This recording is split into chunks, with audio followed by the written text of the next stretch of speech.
Hotline Miami is an especially cool, uber-violent, top-down retro hack-em-up. This game looks like it's straight from the 80s, with its 8-bit feel and pixelated graphics, but does the gameplay seem stale and out of date?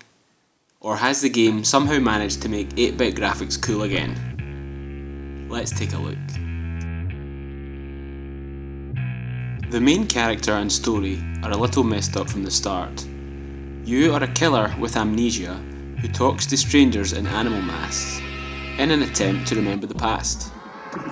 You're issued assassination instructions via very slightly cryptic answer phone messages, and you respond to these requests with no questions asked.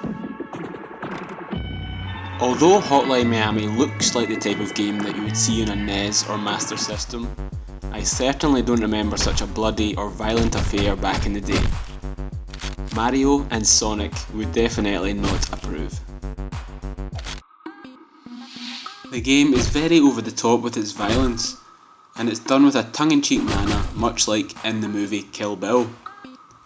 I felt the crazy blood splatters were more there to make you laugh than to repulse or offend.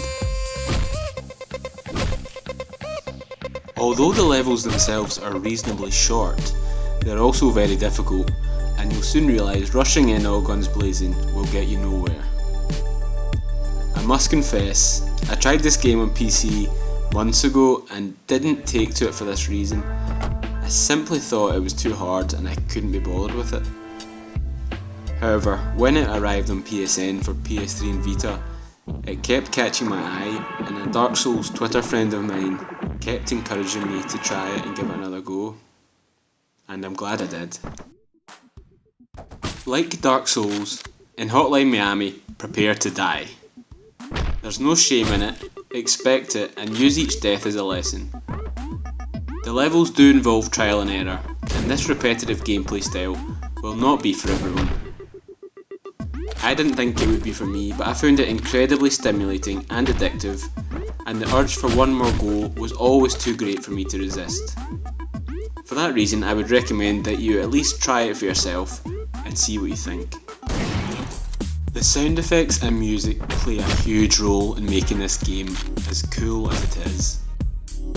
The 8-bit chiptune tracks are all brilliant and perfectly matched to the gameplay and the game itself. Bearing in mind you may have to repeat a level over and over and over. Not once did I find the music annoying. In fact, it was the complete opposite. Although I played the majority of this game on my PS Vita, I really liked the PS3 Vita crossplay feature and enjoyed being able to sync my save game and continue where I left off on either console.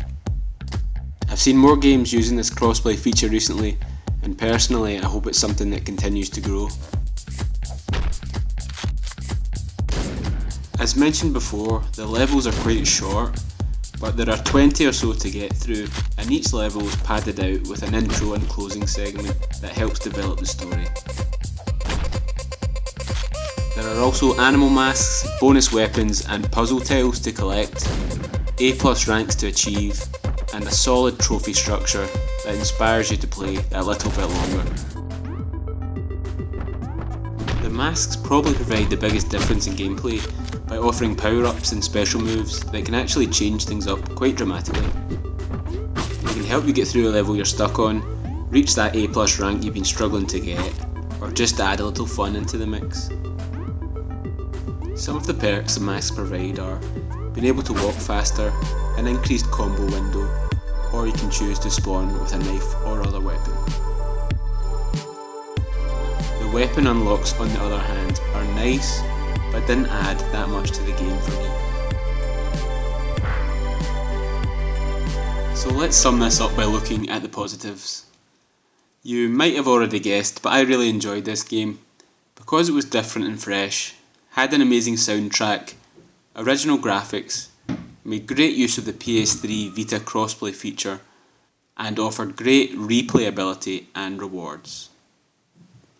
Considering the negatives, the game is difficult and repetitive, and it does require patience to play, so I do openly admit it will not please everyone.